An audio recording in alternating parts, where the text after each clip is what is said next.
Who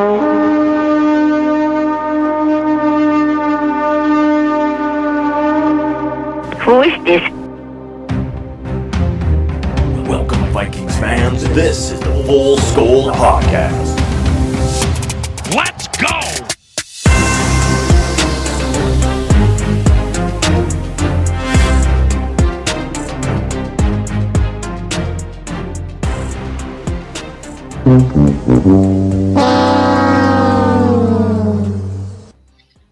And there it is. And there it is. Only the third time we've played that drop all year. I just want to start with that. Welcome to the podcast. Sam Darnold sucks. See you bye. Oh, we're not So doing is it that. over? We're not doing it. We're not doing it. Look at this. Why can't we do that? Look. What do we have here? Oh, mon ami. You got I got helmet. the black horns for The black for the loss. But I can't. I can't keep them on doesn't because work. my No, headphones doesn't. don't stand. So. Yeah, it doesn't work. I have to get a little thing back here and hold them up. They're actually beer holders. You put beer and there's supposed to be a tube and then you drink out of it, but I'm never going to do that. Yeah. I got you. I'll put the regular colors on because I'm still a fan. I haven't jumped off the wagon. I'm not even off the Sam wagon. How about that? How's that for a hot take? What do you think about that? Good for you.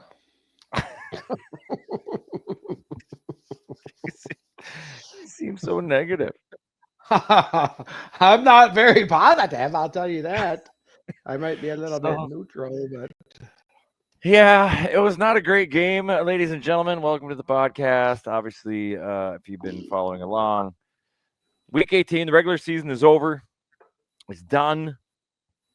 And Vikings went into Detroit with a chance to steal the number 1 seed, the conference championship, the home field advantage, all the good things, a bye week, all the good things. And pretty much laid an egg. Like, it was not great. No touchdowns were made on that day for the purple and gold. as a matter of fact, we were Plenty four was times made. in the red zone, no touchdown. 3 times having goal to go, no touchdown. 2 failed 4th and goal attempts. 1 missed field goal.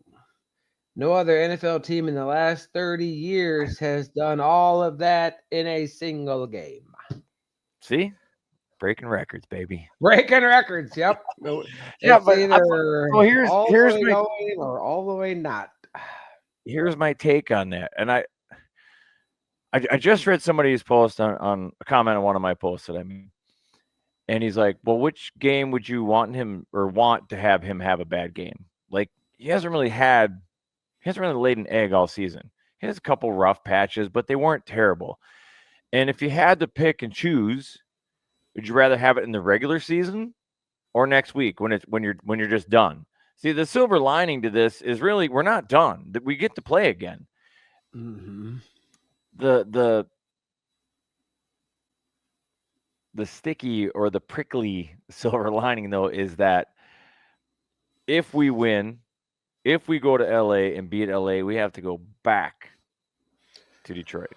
Well, unless either the Packers or the Commanders can win, because we're the 5 seed.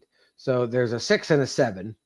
Detroit will face the lowest seed possible. So somehow the Packers, which really, I was talking to Jeremiah today on the way home from work, and really, if we're looking at best case scenario, we really need to pull for the Packers to beat the Eagles, because then if the Packers somehow beat the Eagles, they go to Detroit. Detroit knocks them out. We meet Detroit in the NFC Championship game. We beat them to go to the Super Bowl in their house. Now that would be a story. They beat us 3 times, twice in the regular season, and then we beat them at home in the NFC Championship game to go to the Super Bowl because Dan Campbell does Dan Campbell things, and we win and we go to the Super Bowl instead of them. Well, KOC was kind of doing Dan Campbell things this past game. We should talk about the game. We'll go through. I know we don't really want to, and there's no real highlights. Some of our defense was amazing. Dude, that Gink hit that's the best hit I've seen in any game all year long. In 18 weeks of football. No. And he was that close to another pick six. That would have been huge. I mean, that was Listen, like, there are things that we can talk that game so big. But I definitely want to preface this. I didn't realize that my pop screen fell off. I definitely want to preface this with two things. I hate making this excuse, but it's not. Sometimes it's just not an excuse because it does actually matter. And I agree that we didn't play that well. That Sam wasn't accurate. Like, we saw Sam that honestly we haven't seen all year.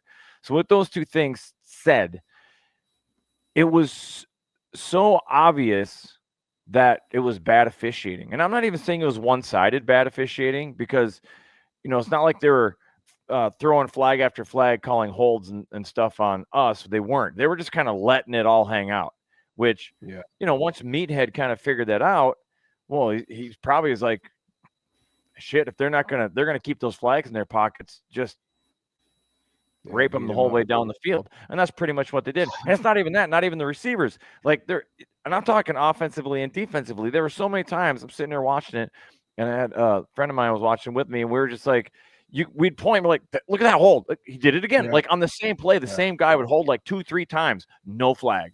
And then, what's his nuts would tear off a run for 15 yards. And you're like, no flag? Like, we're just holding's just not a thing. And then you go back a few weeks ago when we had that squad that does nothing but throw. Like, there was a holding flag every second play. It was ridiculous. Again, on both sides. So I'm not really saying it was slanted. But like our friend Stan Smith said, he was chirping in there because he's a Lions fan. And he was like, oh, officiating doesn't have any outcome on the game. It's just not true. Yeah. The most obvious one was that absolutely was a safety. Like, there's so many still shots. It was so obvious to the announcers. Everybody with eyeballs watching that game. The official that comes in, the retired referee that says, I don't know how they didn't. Yeah, that's a intentional ground. Where was the replay assist on that one? Yeah. Where was that? Yeah. No, that was talking about. Yeah. That was so egregious. And is it only 2 points? Sure, but that is a tie. 2 points and the ball, play, dude. Yeah. That's huge. Get the ball back. We have momentum now. There's no guarantee we do anything with it because you just read that list, right? It wasn't that we had a problem getting into the red zone. It was once we got to the red zone is where we were falling flat on our face. But again, still being held in the red zone so many times. Now, again, I already prefaced it. Sam did not play good because there was a bunch of times I was yelling at my TV. I'm like, Addison's open. And I'd get that out twice before coverage, but he wasn't even looking. He was looking at trying to feed JJ or whoever he's looking at. And it's like, well, he didn't play good. He played terrible. 18 for 41, 166 yards. I mean, we win the turnover battle. We turned Goof over twice, which is what we said. We win the turnover battle. We win this game, and we couldn't get in the end zone. He played terrible. I mean, the passes were not even close. He was happy feet. He was I don't know. I don't have any idea. My cousin texted me from Texas, and he was like, hey, the Jets called and said, you finally got their quarterback that they drafted. And I'm like, yeah, exactly. Like, that's not been the Sam Darnold of Minnesota. And so here's my thing. I understand that I'm trying to find the positives in this because it's such a Viking thing to do. But it's just like, how can totally different regimes continue to do the same thing and just lay eggs in the biggest moments? Like, this is a total different regime than any of these other, the Zimmers or even Denny Green. And I mean, like, how is it possible? Moment. We are cursed. We're cursed. No, listen. I have to call you. I have to take you to task. You're the one all season that has been saying this team is different. This team is different. There are no curses. This team is different. You were the biggest cheerleader when I had my questions. You were the biggest cheerleader. And was this a big game? Yes. Is it the biggest game? No, because we're still playing football. No, yeah, no, I get that. And, like, I would be with you. And I'm not even saying if we lose next week, if we're one and done, I'm not even going to join you in that. Oh, here we go again. I mean, it's a little bit of that because we're a 3-loss team and can't win a playoff game. That would suck. But it's not as big to me. The lifelong hurt of a Vikings fan. It's like it's the NFC Championship. That's when it's like, here we go again. Here we go again. Because I've just never seen the Vikings in a Super Bowl. I've seen us make some great runs. I've seen us win one playoff game, 2 playoff games, and then just can't get over that hump. Now, yes, there was a lot on the line. Would have helped us achieve that. But again, another silver lining. And the sports media kept saying, Detroit hasn't lost on the roads. They would be better off, even if the Vikings would have won, it's really not that big deal because they're the only undefeated road team in the league, blah, blah, blah, blah. We'd only lost once on the road. We have one loss all season on the road. Well, so, 2 now, but still 2. Yeah. And against good teams. So, but it's not so much that we lost. That was an embarrassment. That was the biggest stage, all eyes on you. The NFL got it right. We're going to make them the final game of the season. Everything's on the line. And so, does it feel better if we lost, but we put up a fight and we lost it in the end? I think so. I mean, obviously, I don't know. I mean, I was anticipating and hoping that we were going to win that, but it was so totally out of character. And now you got to give Detroit credit because they played man to man. They manned up Justin Jefferson and Jordan Addison, and they locked them up. Now a lot of that was man on man. Yeah, they were draped over him the whole time without getting flags. Well, yeah, I get that, but at the same time, though, you don't want that to be. I get that, but that's kind of playoff football. Like they're going to let them play in the playoffs because it means a whole lot more. Yeah, we weren't in the playoffs. Well, no, but that was billed as obviously a playoff caliber game. And I guess for me, I would rather them let them play a little bit than for the officiating to just be constantly, and then that plays a big part in it because of this penalty and that penalty and this penalty. That penalty. I agree. I mean, I understand that. And yeah, there's some physical, but it's going to be a physical. I mean, anytime you play Detroit, it's going to be physical. It's almost to me like that was like the officials were led in that direction of, hey, let's not be a contributing factor, blah, blah, blah. Let them play a little bit. Maybe that came down from the league. It's going to be a physical game. It's for all the marbles. Let's, keep the whistle, keep the flags in our pockets a little bit. So that way it doesn't become this and this and this and this. Now, obviously they missed a bunch of calls, but I don't know, like you said, was it on either side? You can call holding on every play in the NFL. I mean, for sure, but I'm not talking little holds. Yeah, I'm not talking little ones. I'm talking like major ones. Like same, like I said, the same guy multiple times pulling down on his jersey and nothing. You're like, what? And even the one holding call that we got, like the flag came out so late. And of course, the Detroit player's like, what did I do? I don't know. His jersey was coming off, dude. What are you talking about? Yeah, for sure. But again, going back to that, what should have been a safety, that intentional grounding, and then you throw it against the Vikings later in the game when we actually did have a receiver in the area. Like, and he was out of the tackle box. They showed the dotted lines on the thing. Yeah. No, it was bad. I hate going down that road, that conspiracy kind of road, but it's like stuff like that makes you go, who does the league actually want to win here? Like, it does seem, again, I feel like I'm not letting us completely off the hook. And I also am not going to go, I'm not putting this game entirely on Sam's shoulders because I'm going to hold KOC's feet to the fire. He did get out coached. He did. It just seemed like they had the answer when we tried to get tricky or do whatever, like both sides of the ball, like we just fed into their strengths and they fed off our weaknesses, and he could never get on the right side of that. It's like they knew what we were going to do before we did it. And that's coaching. Like that's play calling. So again, bright spots, the defense was just great. I mean, I thought the defense played. I mean, as long as they possibly could. I mean, once they got to the point where they just couldn't.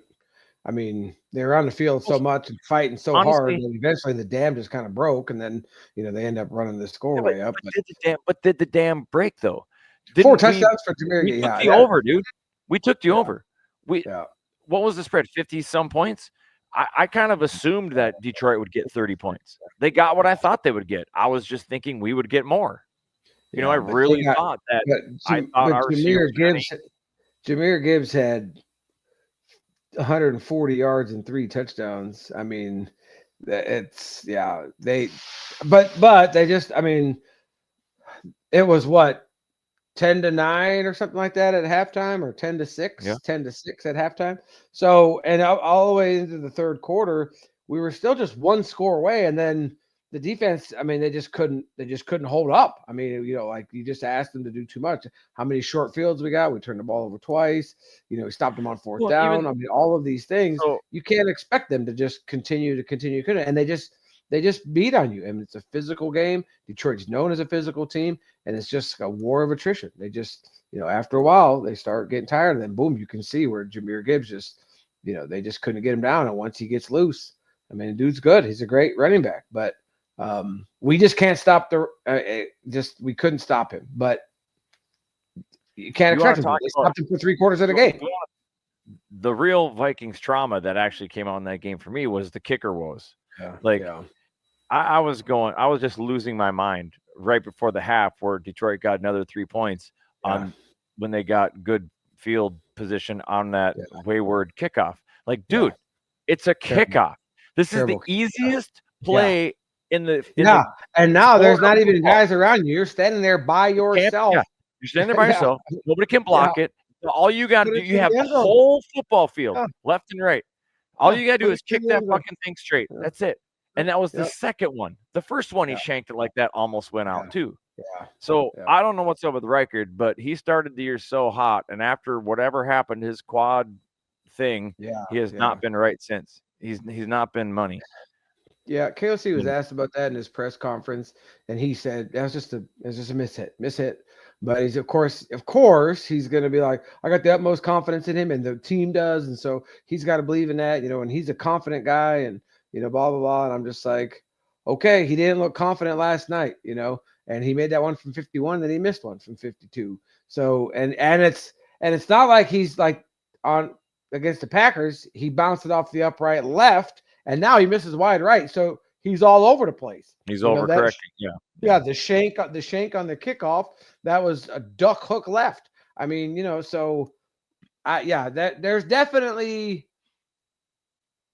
I tell you what, when we win on Monday night, or if it comes down to, I'm not going to be like, I've been so confident, like, oh yeah, this is money. Definitely have wavered in Will's consistency and his. I don't know.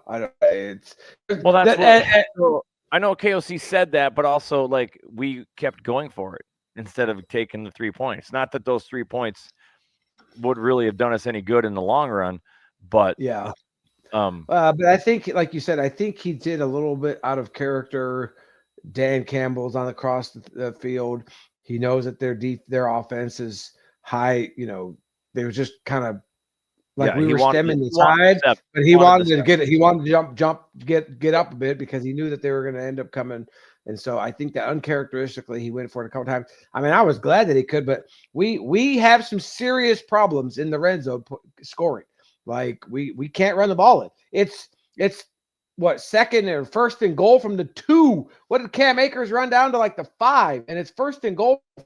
And 4 chances added to nothing. Like, we can't run the ball in from the 5-yard line. We can't get 5 yards on 4 downs.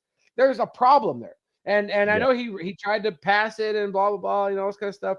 But, and that comes up, that's up front. That's got to be up front. Like, the offensive line is not making enough room for those running backs to get out there and to get ahead of steam and to punch that thing in. So, it definitely showed the weaknesses there. Like you said, I think KOC got out coached. He was uncharacteristic on some of the play calling. Of course, he stands up and says, "I got to do better." we can all do better, execution, all that kind of stuff. And yeah, we're not done. Everybody, like some of my friends like, oh, I'm sorry, John. I'm like, we're in the playoffs. Like we're still in the tournament, like KOC says. And we're the 5th seed. Like we're going to the Rams and we're going to beat them. We are a 14-3 win team, our 14-3 team. So it's not like it's not the end of the world. We have at least 2 more games. Of course, I got people saying, oh yeah, well, the Vikings, they'll be home in 1 week and blah blah. I'm like, all right, just keep talking. I'm clipping all those things. I'm hanging on to that. And ultimately, the other thing about when we win on Monday, and if everything follows suits, the Eagles win, the 3 seed is the Buccaneers. If the Buccaneers win, which honestly, I think the Commanders have a good chance to beat the Buccaneers in Tampa. Like the Commanders, Jaden Daniels is nice. That dude is really good. But I really want to go to Detroit in the division round and knock them out. It would be nice in the NFC Championship, but they always hard to beat a team 3 times in a row, all that kind of stuff. But how sweet is it going to be? And like you said, if we're going to lose a game, especially to Detroit and get swept by them in the regular season, at least it's in the regular season. So it's not in the playoffs. It's not losing, you go home. But I don't know how much confidence I have we can go in that building and beat them after last night. If we would have put up a fight, we lost, 31-29 at home. And so, going into this game, I'm like, they barely beat us at home, all this kind of stuff. They were at much fuller strength. The other thing that scares me about that is that the 49ers, who are not good, put 34 on them last week, and we could not score the ball. And so there was definitely, the moment was too big for Sam, for KOC, for all of them. Justin dropped, how many balls did Justin drop that he should have caught? TJ dropped a couple that he should have caught. And so the fear for me, I guess, and this is where I guess it really comes down to, and this is where I'm kind of like really like, yeah, I don't know. I'm my faith is definitely wavered, is that the playoffs are just as bigger than that game. If we can't show up when the lights are brightest, then how are we going to show up in the playoffs when it is lose and go home? That was not lose and go home. That was everything is right there in front of you. Reach out and grab it and take it. That should have been, we're in the playoffs. We're coming out to the fight because we want that number 1 seed. We want that bye. We want all these things. And this is how they show up. So that's where my angst is just, and a lot of that comes back to Sam because, okay, KOC got out coached some of that, but I mean, the pass to Jefferson in the end zone, terrible pass. Keeping the ball and taking huge sacks. Not seeing Jordan Addison in the flat when he's staring at Justin Jefferson. Like, he hasn't done that all year. And so you have to question, why does that happen now in the biggest moment? Was the moment too big for him? I don't know. And will the playoffs be too big for him? That's where I'm back to like the beginning of the season. Like, I don't know what we're going to get from Sam Darnold. And okay, yeah, he showed me all season long that he's done this. And I've got on this program and I've said he's got that dog factor when we need him. He didn't have no dog in him last night. I guarantee you that. Like and I mentioned it in our text thread because he looked bad against the Packers at home last week when he was kind of happy feet in the beginning, but then he settled down. That kind of stuff. And I said that. I'm like, look, we've seen this before. Get him in that. But that was the whole first half. And he never settled down. He never looked confident. 3-step drop, put his foot in the ground, boom, fire a shot. He held the ball so much, and we're screaming, throw the ball. Yeah, he had some time. He had some protection and still couldn't find a receiver or whatever, or when he did throw, it was off mark. So I don't really know what was going on. And, it could be a learning experience. This could be gut check time. Is it the way we want it to be? No, obviously we want it to win and then have home field advantage. That'd be amazing. But in the end, if we use this, and this is also gut check time for KOC, like how well can you coach? Can you get your team to recover from that bad beat and come out and knock somebody in the mouth next week? Now, we do have an uphill battle because we're on the road, which, like I said, listen, we've only lost twice on the road all year, not that big of a deal. But we faced that short week thing. So we got to go to LA. Which is so Now we weird got that because travel. We got to go to our LA. Now we our got to two come back. losses were Detroit to LA, and Yeah, there right. we Yeah. are, Detroit to LA. So 5-game win streak, Detroit and LA 2 losses, 9-game win streak, Detroit and LA win. So Maybe that's the measurement of our team. Maybe we're good, but we're not good enough to beat teams that are just that much better. Yeah, and But Rams have more losses, so I mean, what do you do with that? No, we should. Of course, that game that we went out there was a short week, all that kind of stuff. And Puka and Cooper Kupp came back that game, which we had no idea that they were going to be. They were questionable, blah, blah, blah. They had no film on them. That was the first games of the year, and they went off. Puka went off on us. And so, obviously, we're going to be ready for them now. I think the Rams are, 10-7 or something like that. So, I mean, just by record, obviously, we should be able to beat them. But, we went in there before, and McVay got Kevin O'Connell's number. So, hopefully that's not the case. Lost audio again.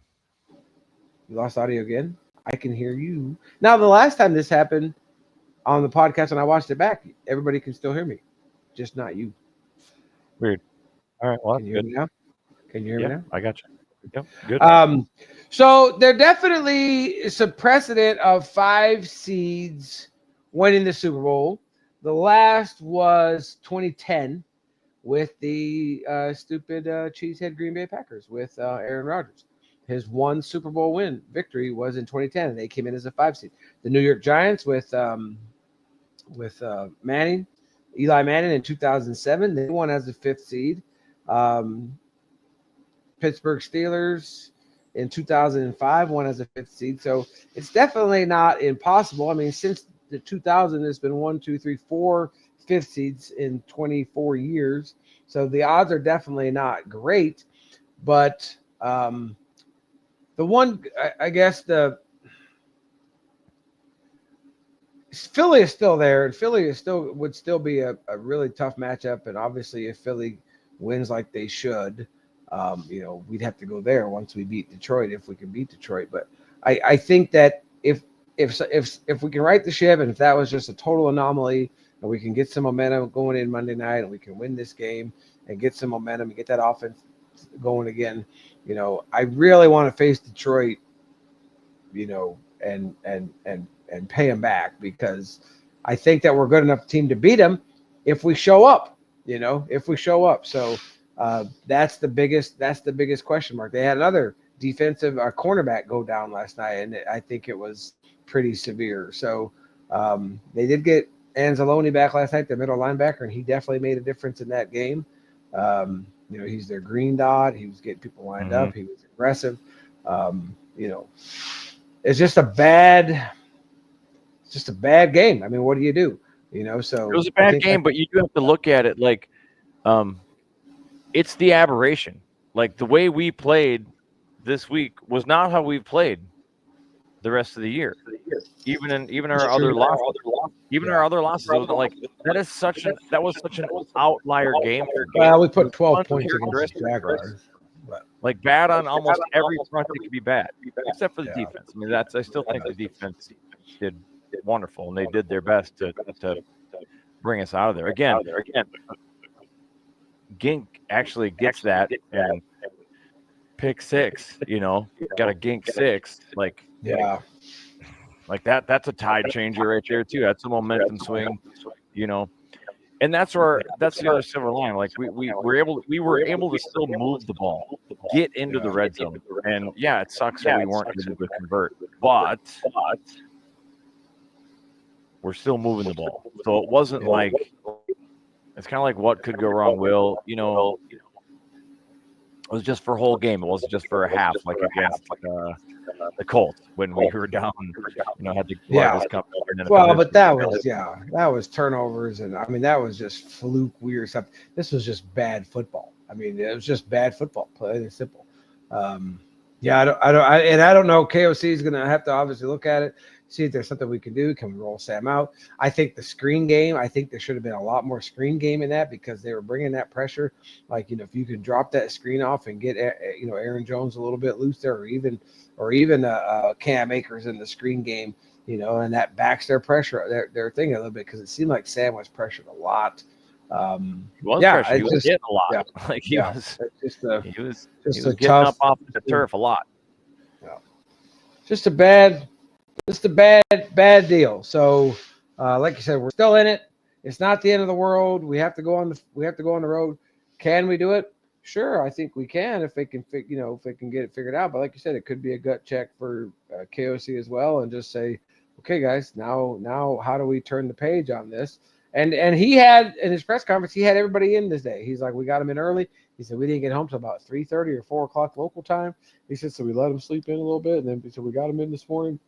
He said we were real honest with this. I would love to hear that meeting. Oh yeah, yeah. Here's the thing. I would love to hear that. We didn't start the show off with a locker room speech because apparently they don't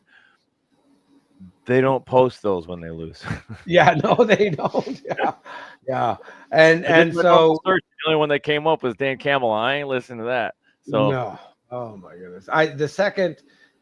Even before the clock struck, I think I turned it off because I'm like, I'm not watching them get their T-shirts and all this nonsense. And we're gonna have the stars of the game. No, I can't even hardly open up social media because I know I heard that stupid Woodward Sports or whatever there. Yeah, all I heard, and I couldn't change it fast enough because all I heard was "Take your medicine, Vikings fans." And the dude is just so toxic. I can't stand it. I'm actually I got some friendly Lions fans around here, and I gotta always remind myself, like, I don't hate the Lions. I don't. I've actually kind of quietly rooted for them as kind of a secondary team just because they've been so terrible for so long. So now that they're having some success, I'm kind of happy for them. But it's guys like him that just get crazy toxic and in your face obnoxious. Like, dude, you're single-handedly gonna make me root against your team.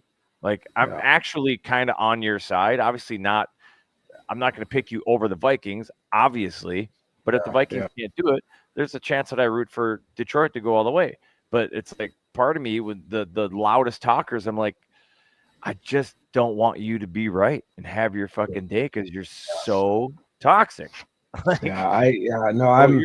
beginning to really hate him, which is weird. But they've beat us 6 out of 7 times. I mean, like, and if somehow, Jeremiah was telling me this, that if somehow, we beat the Rams and everybody else holds suit, the higher seeds win, we come back to Detroit in 2 weeks and they beat us again, they got our number, bro. I mean, like, they've got our number, at least for now. Now, are they going to lose their offensive and defensive coordinator? Probably. They're going to lose one of them for sure to a head coaching job somewhere. Well, we might lose ours. Yeah, that's true. We're getting people calling for Flores. I think the Jets have asked for Flores and we got to talk about this. I've actually seen things where there are trade talks for KOC. Yeah, that's Jay Glazer. He's an idiot. And he's an idiot. And I responded, I'll tell you, and I told him, I'm like, yeah, if you only knew, you're some insider, you are, bro. Believe me, he is not going anywhere. No, you see, it's like that. I really should go back and find that locker room speech where they got Ziggy like in frame standing right next to KOC, and he's looking at KOC with just a smile on his face. And it's like, find someone that looks at you the way Ziggy looks at KOC, because the Wilfs do not want KOC going anywhere. Do a little monologue here. I got my son's trying to call me twice. Oh my goodness. All right. I don't know what I'm going to monologue, but so it would be, there's no way, absolutely no way that KOC goes somewhere else. It's kind of like the JJ thing, and people made smoke about JJ not signing for the longest time. This is going to come down to it's money. And little birdie got a little inside track, basically told me that he's also doing Kwesi's job, or a lot of it. So he wants to be compensated, and I think he should. I mean, I firmly believe that KOC is here for a long time, and I'm okay with it. Again, we can go. This is third season. and we had to hold his feet to the flame with, he got out coached. He could have done better for sure. Scheme up some ways to get your weapons open. Like there's got to be something. There's got to be some way to get our wide receivers open. So he's got some learning to do too. So, but I firmly believe that KOC is going to be in purple for a really, really, really long time. They're not going to let him go. It's what I was saying is it was analogous to when JJ hadn't signed and everybody was starting to come up with these fake headlines like, oh, he's going to go somewhere else, blah, blah, why haven't they signed him yet? And it's like, because it's about money, dude. It's a business deal. And it's going to be a really large business deal. And that's what it's going to be with KOC. It's going to be a lot of money. Yeah, I'll tell you this, based on the information that we have, KOC is going to reset the coaching market because he is going to get that shadow GM money. He will. He's going to get head coach plus another half, so I don't know what that may, and to my knowledge, that does not go against salary cap, nothing like that. That's straight out of the Wolves' pocket. And I guarantee you, they're going to give him whatever he wants. I mean, whatever. Like, how do you not? If they're going to spend $2 million to put fans in the seats on a road game, you don't think they're going to throw a 10, 20 extra a mil for your head coach, like over a course of whatever? Yeah, of course they are. Jay Glazer's an idiot in my like. No, dude, shut up, dude. People are somebody who you might not think KOC because he hasn't contract extension. Yeah, whatever, bro. He's going to blow the doors off the market. You could say they're receiving calls. Yeah. Sure. I could call. I could call Philly tonight and be like, hey, I want to be on your squad. Oh, they're receiving calls about this guy in northern Minnesota. Yeah, they received a call about an idiot that doesn't know what he's doing. He has a stupid podcast.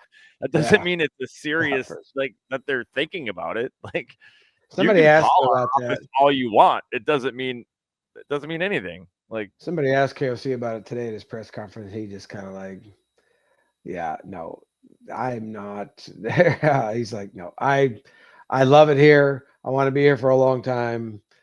All of that. He's like, I'm not gonna even comment or it's such a stupid validate the rumors or anything like that. I'm just like, you're an idiot, bro. You're an idiot. This dude is not. I mean, those are the ones where you see that stuff. Sometimes you see this stuff that's so, crazy, but you're like, man, I don't know. Maybe this one I saw, I'm like, I just started dying laughing. I'm like, yeah, dude, that's gonna happen. Like, are you insane? How do you even float that out there? Like, I understand that you want to try to like the shock value. Everybody listen to me. Everybody listen to me. Yeah. No, dude, you're an idiot. You're an idiot. Like that. Yeah, you're dumb. When it comes to that kind of journalism or that insider type of information, like bad press is not always good press. Look at Skip Bayless. Have you seen that? 14 counts of 14 counts of assault charges or something like that, and some sexual assault charges or something like that. Yeah, Skip Bayless is facing. Yeah, he's done. Yeah, for sure.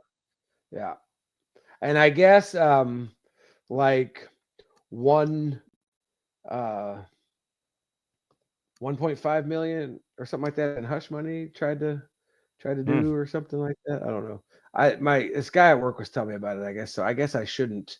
And he showed me some kind of a media clip. I know, but he's been off the call. You haven't seen him, so there's definitely something going on. And there's also like some racial undertones too, because some of his hosts, like when they left the show or whatever, like you can like they're not saying stuff, but they're saying stuff by not saying stuff. You're like, oh, they do not like Skip. Like, yeah, he's an idiot too. I don't like listening to him. He's just all about his stupid Cowboys, which haven't done anything ever. So since Emmitt Smith. Apparently he offered a Fox hairstylist repeatedly $1.5 million to have sex with him. So she's suing him or something like that. Yeah, anyway. So but look, what I'm saying about back to Jay Glazer is that you can discredit yourself by trying to be the latest and hottest take. Like, don't be an idiot. Like that's so unfounded, but yet you just want clickbait. Like, no, you can just totally get to the point where people are like, whatever, dude, I'm not even listening to what you have to say because you're crazy. Like that's insane. So anyway, but yeah, I with the information that we have, and even if we didn't know what we know, Yeah. you're a little wordy. I would laugh that off. Like, dude, there's Yeah, no for sure. way that There's the no way. Wills are letting KOC out of the building. Not a chance. Now, if we didn't know what we know, would we think that Kwesi's along the same lines? Yes, because we wouldn't know that KOC is doing Kwesi's job, but we know that, and so that's where I could see there could be a change there, possibly. But I don't know. I think Kwesi can be. I think Kwesi can be. This might seem a little harsh. I don't mean it, but I don't have a better term. A useful idiot. In that, I don't think he's an idiot. I don't. That's not my opinion. It's just a term. I didn't come up with it. But he can kind of be the face of that. And as long as he's okay with playing that role, right? Like it's a good nobody overall, knows. It's a good overall look for the organization. Yeah. It looks like a well-oiled machine, right? Kwesi's going out and he's signing these guys, and we're being a better team, and we're staying within the salary cap. We're making good trades, and this, that, and the other thing. And maybe KOC is pulling the strings behind the curtain, but who cares at the end of the day, right? Yeah. Well, he still has to make the money work. I think Kwesi is still the maybe number. Maybe Kwesi's really good about negotiating. Maybe he's good about getting it for a steal. If KOC's just like, hey, this guy, I need this guy, like go get this guy, and he might have input, and this is the price I want him at. Make it happen, and that could very well be. And then so Kwesi's still doing a good job. Like, I have no reason, I have no information to throw him under the bus. He hasn't lately made any bad moves. So Kwesi's the godfather, and Kwesi. I mean, KOC's the godfather, and Kwesi's his consigliere. Like, go make this happen. Just go make this happen. I've been watching The Sopranos again, so I'm like all on the mafia tip. But like he's pulling the strings, but he's like, hey, this is what I need to happen, and then okay, and he goes and makes it happen. So useful idiot. Yeah, definitely not that. Like you said, that term is probably not the one that fits, but totally. Like he still makes things happen. He's the guy that gets it done. So I used to have a boss it's like different that. than when you have an overbearing GM that is like, here's the team I got for you, make it happen, and the coach is like, Rick okay, Spielman, you know what I mean? It's this like is who I'm drafting because I'm a football guy. At least Kwesi knows that he's not a football guy. Like, he's still learning, and like you said, he stepped up and said, hey, I tried it my way and it didn't work, in the beginning. So now he's like, all right, whatever you think, KOC, I'll make it happen. So anyways, I mean, we can look at the playoff picture a little bit. I don't know if there's really too much else to say. Terrible game, laid an egg across the board, coaching, players, defense. I mean, the defense is still there. The defense is great. The game was so bad that I have to believe that it's a one-off. Like, it's just, again, this was not the team that we've watched all year long. Yeah, that's true. This was an aberration. Like, this was like, we kind of talked about it early when we kind of had a kind of sort of off game and we still ended up winning. And we're like, what if that was the game? Because every year you have one of these like games where you just shit the bed. Well, maybe we just watched our shit the bed. I mean, it was a shit the bed. And hopefully it's our only shit the bed, come back and kick the Rams in the teeth and win one, and then go back to Detroit, or maybe we got to face Philly or whoever. But I mean, it's just going to be, we're going to have to see. Packers.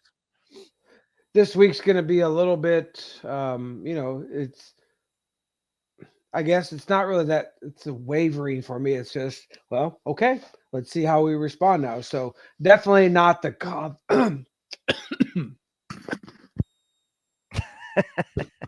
definitely not the confidence that, okay, we're going to go and do this, but it's just going to be we have to just kind of wait and see now. Let's see how we respond after getting punched in the mouth, a couple of times and stuff. So, I don't know.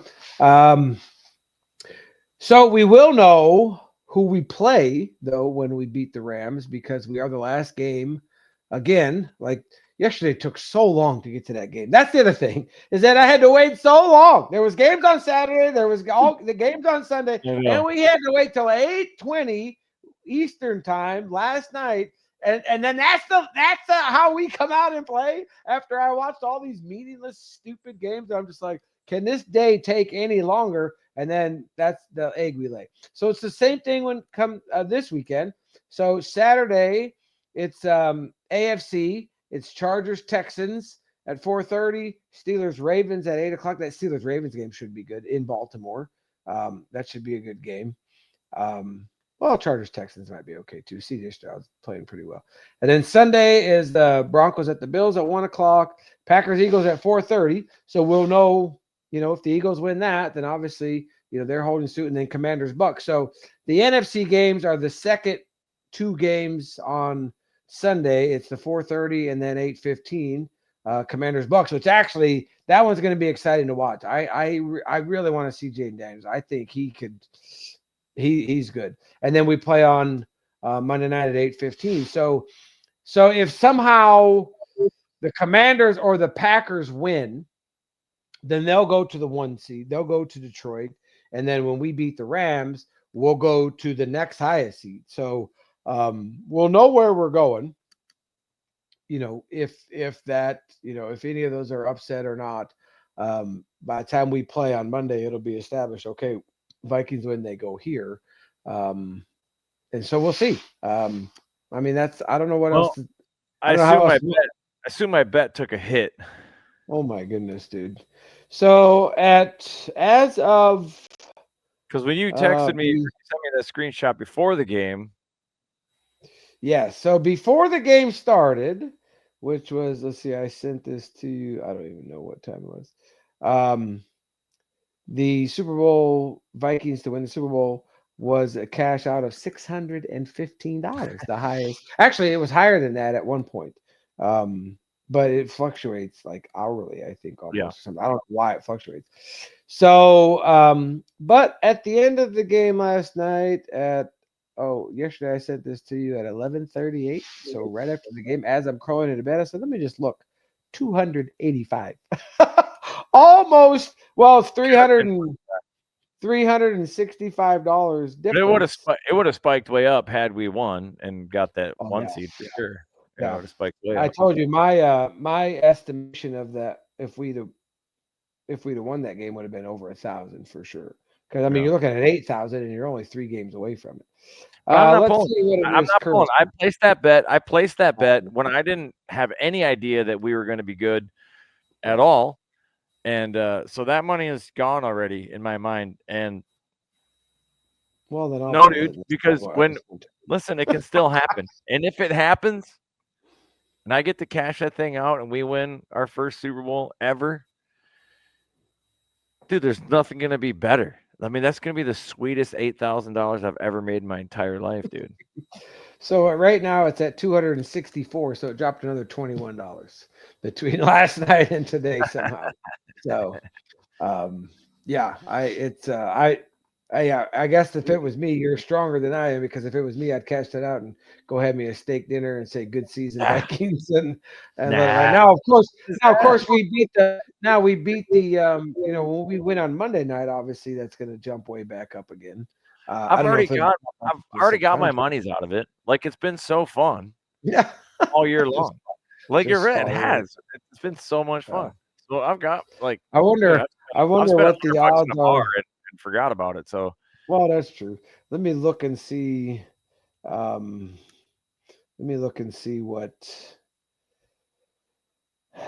What the odds are currently for, because you could cash out. Oh no, it's only plus 1,600, because when you did it was 8,000 plus 8,100. I was gonna say you could cash out and then rebet it, and it might be a bigger odds, but it's not. No, it's not. It's never gonna be bigger odds. There's no way it'd be bigger odds. We're in the playoffs. So yeah, $100 right now on the Vikings wins you 1,700, not 8,000. So yeah, but anyway, so that's. Well, what are your thoughts on the Rams, and we'll wrap it up. You know what? I haven't really thought too much about the Rams, honestly, because I've just kind of been wallowing in my self-pity all day. I've just what did you text me? So here I'll tell. I will share with the listeners our text thread. So this afternoon on my lunch break, I said, "Get this over with tonight?" Question mark. And Dale responds, "Yeah." And I told him what time I'll be ready and stuff like that. And I said, "I don't need much prep because basically my opinion is Sam sucks." And then you, to Dale's response of, "You've already turned on him." He hurt me. I I did laugh. and, That was yeah, that and was then an he got a little, actual that was an yeah, actual LOL, like LOL. legit. Yeah, Working, I looked at my phone and literally laughed out loud. I was yeah, like, that was yeah. he hurt me. Yeah, he hurt me. Yeah. So I haven't I haven't really thought that much about it. Yeah, you know what? It's boy, it's tough. It's tough because I just was yesterday the aberration. Was it the anomaly? Was it the I mean, obviously it hasn't been so far this season. It definitely has been. It's not the norm. It's the exception to the rule. We have far more evidence that Sam Darnold is a good quarterback than we have that he's a bad Yes. quarterback since Yes, I agree. since he's been a Viking. Yes, I agree. Other than the pressure packed of this game, and now playoffs. Well, Go now he's got home. some experience on it. Yeah. So I'm going to So, say, I mean, obviously, I he's have to pull for the Vikings. We're this far. We're a better team. I mean, we're just a better team if we play to our caliber. The defense is still there. The defense is good. We came out pretty much relatively healthy. I don't think there's really much of anything. Pat Jones, I think he didn't play yesterday, but hopefully he's ready for Monday night. We get an extra day there. It'll be interesting to see how Aaron Jones does. You know, he didn't come out of at halftime, and I was like, "Oh, great! What's he doing in the locker room?" And I thought maybe he just had to poop or something. Who knows? But anyway, so we get back to our winning ways. The Rams, they have a pretty good offense, but our defense is there. We did turn Goof over yesterday, which he never does that, and we picked him off twice. So we'll get Matthew Stafford once or twice, I think, too. I mean, that's about as guaranteed. Almost, I don't want to jinx it, but yeah, we haven't played a game this year where we haven't got a turnover. Yeah, yep. We get back on track. I don't think their defense is all that great. So I'm going to say 34-27. 34-27. 27-24. 27-24. Okay, I don't have any of my notebooks or pens or anything like that with me, so I'll have to just look back and look at it. Winning it by 3. If it really matters. Yeah, I think we win by a touchdown. And I think kind of the same thing like you. Maybe their last score is kind of later in the game. Like hopefully it's kind of a cruise. So I mean, if somehow I do really feel like we're gonna answer. I like we're not gonna have 2 eggs like that in a row. We're just not. Like it's just not. We're too good of a team. It's just not gonna happen. Yeah. We've been too good. All the evidence points to we are not a garbage team. Like it's you look at other teams like Green Bay and whatever else where they've had some really big ups and really big downs all season long, and we've just been really steady, a steady good team.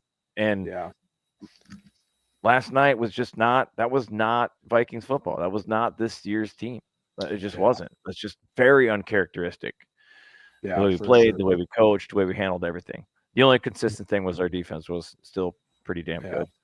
And and they show up. They continue to show up. We'll be right there as long as we can figure out the offensive woes. So, like I said, as far as watching the other games, like I said, we are the 5th seed. So the lower seed's going to go to the Lions. They get the lowest seed possible. So if somehow the Packers win or the Commanders win, then they go to the Lions and we go to one or the other. So I don't know how I feel. I don't know if I want everybody to hold suit. I think that the Eagles, if somehow the Packers can beat the Eagles. I think the Eagles are still the best team in the league because Saquon Barkley is an absolute stud. We let Jahmyr Gibbs have 139 yards and 3 touchdowns yesterday.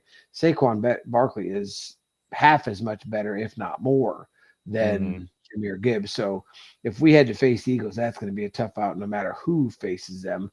So, I hate facing the Eagles. They seem to have our number too, and I can't. But I'd love to see. I did like to see the Packers lose yesterday to Chicago. That was nice. It's always nice to see the Packers. Actually, I saw a thing today where the Chicago was 1-5 in the division, and so are the Packers because we swept them. Detroit swept them, and they split with the Bears. So the Packers are 1-5, and Chicago's 1-5 in the division. So that always feels good that the Packers finished basically dead last in the division. Well, divisional. They can't say they own the Bears anymore. Although, exactly. The Lions could now say they own the Vikings if we drop one. Well, I mean, like you said, historically, our numbers are still so much more superior to them. And that's the thing that gets me about these Lions fans, I guess, is just that you've been I don't think they just don't know how to win because they never have. So there has to be some grace involved in that. And I'm trying, but they're so obnoxious. And I'm just like, you've had some of them get really bad. You've had 2 good seasons. Like you've had 2 seasons in the history of the team. You've had 2 good seasons. Good for you. You've never had the number 1 seed in the history of your franchise. So don't start running your mouth like, the Vikings are just the Vikings. And they're going to, I saw that the circle of, anticipation for the season. Oh, we're great. Oh, we look. That's like that's the one they always use for the stupid Cowboys. That's not us. Like we are so much better than that. Like it's not even. I'm just like, dude, you're nobody. Like don't. Just don't. You've had 2 seasons out of the history of your franchise. So don't all of a sudden come in and say that you're just this great huge team. You've had good seasons. Good for you. Do I if we get knocked out, am I going to pull for them? No, I'm not. I can't. It's just being here. Now, if I wasn't in this state, if I was still in North Carolina or if I was living in Minnesota or something like that, sure, why not? I can pull from afar. But I can't do it here. I just you have to live with it. I can't do it because because of course I'm a true fan. Like, all these people that I'm starting to hear and chirp and stuff like that. I never hear them talk about the Viking or the Detroit until all of a sudden, now they're winning. And so, let me talk about them. Everybody knows me, knows what I stand for. I am a Vikings fan, true my entire life. Am I hurt today? Am I, a little bit down? Yes. In years past, would it have really messed me up and be angry? I would be angry, but we're still in the playoffs. And I know I'll get over it. I know that I'm still, Do I have to get you Do I have to get you a custom jersey? You remember when the XFL was in and they could put whatever their names on, whatever. Remember? Oh, yeah. He hate me actually. Then went into he hate me. Yeah. Do I need to get you a 14 that says he hurt me? Yeah, he hurt me. 14. Exact opposite. Sam Darnold, he hurt me. Yeah. Show me on this doll where Sam Darnold hurt you. Right here in the heart. Right here. Just broke my heart. If we go back to last year's analogies of the relationship and the Stockholm syndrome, how they hurt us and then they tell us you're sorry and all that kind of stuff. So Monday could be the sorry. I'll take it. Go ahead, Sam. Throw for 4 touchdowns. Blow the Rams out by 25 or something like that. That'd be amazing. And then we go from there. So. I'll say a lot of people lost money. A lot of people lost money in that game because so many people were taking the over. Yeah. And, 56.5, I think. Didn't even get close to mine. Yeah, 40. It was 40. Yeah. And I think it was almost 60. The over was almost 60, 57 or 56. It was like 56 and change or something like that. Yeah, it's crazy. Yeah, it's crazy. So whatever. Right, well, it is what it is. Onward and upward, hopefully. And as KOC says, just got to go 1-0 this week. Yeah. Now it really matters. 1-0 this week and worry about the next one. So that's right. See you, bye. And I tell you guys I love you. I mean it from the bottom of my heart. And that will never change. I will ride with this group until they don't let us play anymore Get it.